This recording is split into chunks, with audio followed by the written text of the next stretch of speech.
Welcome back to the social universe, where you learn the secrets of the social media through the social universe, and in many cases, the secrets of the universe itself. So I'm would like to fill everyone in where if you're just tuning into the show, to fill you in, we've been talking about Mark Zuckerberg and his strengths and weaknesses as far as his product is concerned, and as anything, the personality traits of a person come out inside of a product as well.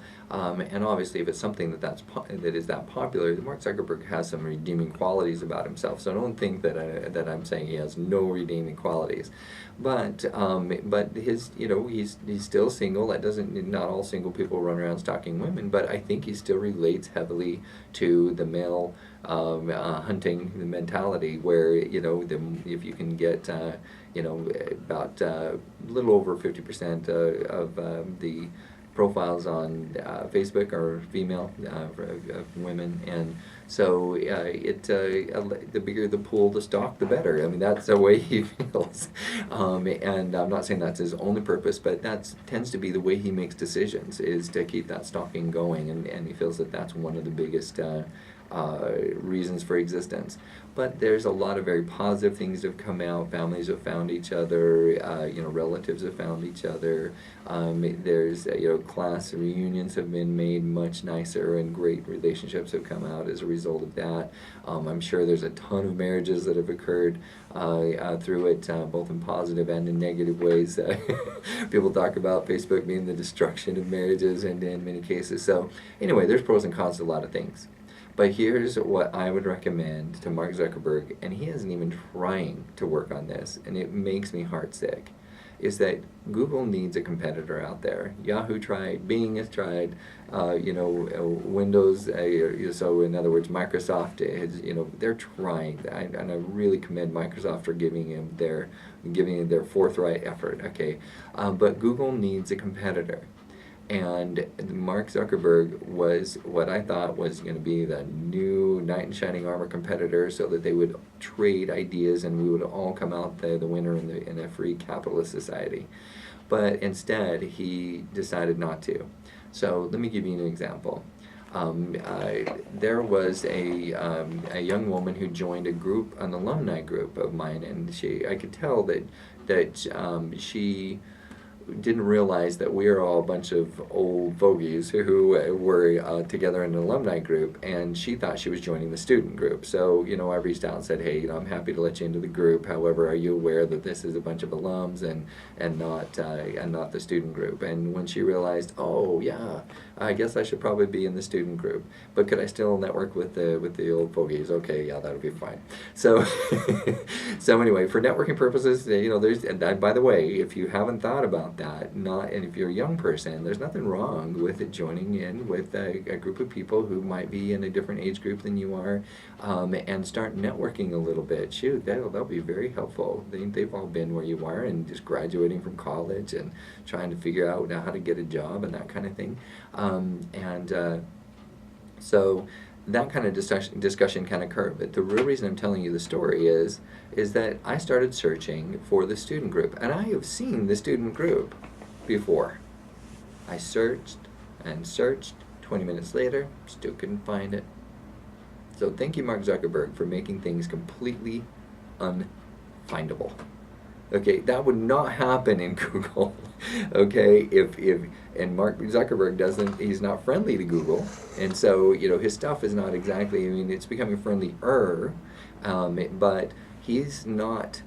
It's not like he and Google are in cahoots, and Google in particular, views Facebook as a competitor, and so we don't have great relationships between Google and Facebook from the standpoint of being able to find things. So it's not like I can go over to Google and find that out of the Facebook search engine. So what I'm trying to say is the Facebook search engine is horrendously, disgustingly poor. I would give it a negative 10 out of 10. And he was supposed to, and he told us all that he was going to, create an algorithm similar to Google's where we could actually find things, but we can't. It's abysmal. And if he had done that, if he had been able to find the third most addictive product in the world, which he's created, and I think it's great. But if you have something that's in the marketing world, we call that sticky.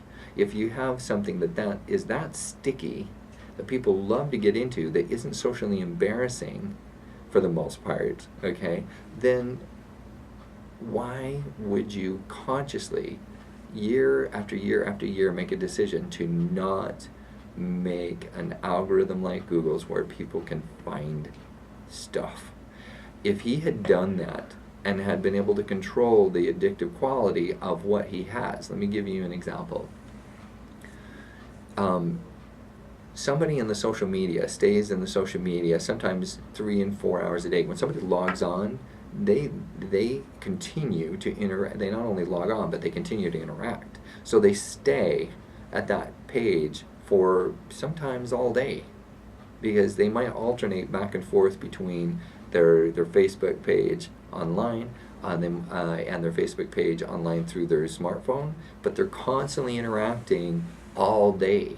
What page do you know that people interact with all day in Google? Just some random page. Wikipedia? No. You know, even the rankings that have higher page rank than Google does, like Tumblr and some of these others, they don't have a sticky factor like that. So what I'm trying to share with you is that Mark Zuckerberg is missing the boat, not only for himself, but for the rest of us. If he had had the sticky factor of over 1 billion people getting into his Facebook, and then being able to control that sticky factor, and if whatever comes into their mind they're going to search for on Facebook, what would happen to Google? Google would at least have their #1 competitor there.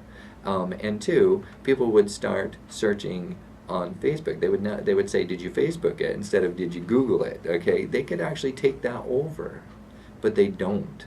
You can't even, it's very difficult to even find a person with similar names. Did you look up Kurt Wilhelm, you might come up with 40 Kurt Wilhelms, and you're going to have a very difficult time. You can't put in Kurt Wilhelm, Arizona, and it doesn't even do proper delimiters like that, like you do in Google. So Mark Zuckerberg, you should be ashamed of yourself, okay? And if you want to continue to create something that is very worthwhile to both businesses and the people who are utilizing Facebook, you would do exactly that. And you have enough money. You have more money now than Google did when they created their algorithm to begin with. And you have more money now than they did probably 10 years ago. And you have more money now than they probably potentially had maybe 7 years ago. So my point is that you have the funding, but you lack the interest, and you are doing a disservice to all of us, both in 3 ways. 1 is because we want the service. 2 is because you're doing yourself a disservice. You could make all kinds of money if you would actually utilize the sticky factor that you have in your hands. And the third thing that you're doing a disservice to all of us regarding is that Google needs a competitor, and you're not giving us one. And I think that's a huge disservice to society. So Mark Zuckerberg, I give you an F in your efforts, and I do not mind if somebody else comes in like they did with MySpace, who comes in with an algorithm and takes you over. I hope that happens one day, unless you get your act together. So anyway, that's my talk today about Mark Zuckerberg, and the fact that on top of it all, he can't even say he's doing it for reasons that have to do with his ethics. Ethics flew out the door with Mark Zuckerberg a long time ago. He's selling us out in every possible way, in every way that he possibly can, and including, one of the things I used to like about Facebook is they actually did have a self-policing, and then they would actually take some action on it, so that it was a semi-family friendly place. From the standpoint of if somebody's putting up nude pictures of themselves up on Facebook, or somebody else did, or whatever. I mean, nowadays what they'll do is if somebody puts a nude picture up on themselves, they'll facially recognize the face and then tag everybody along in that picture with them. And so then it shows up with that nude picture on somebody else's. It just, Mark Zuckerberg, you created a mess, my buddy. You created such a huge mess. I'm hoping that you can actually start working on things that will actually make a difference in a positive way for society and for all the rest of us, instead of just making more and more and bigger and bigger of a mess. All right, so that's my discussion about social media. I think we maybe do one more break, and then when we come back, we're going to talk about just a couple of things. We got to get our commercials in throughout here, and I ran a little bit long in my last two segments. So we're going to go to break. When we come back, we're going to be talking about a couple of things that you can do to make up for what Mark Zuckerberg's downfalls are, and we'll be right back after the break. This is Kurt Wilhelm, your host of the Social Universe here on We'll Talk Radio and Voice America. We'll be right back.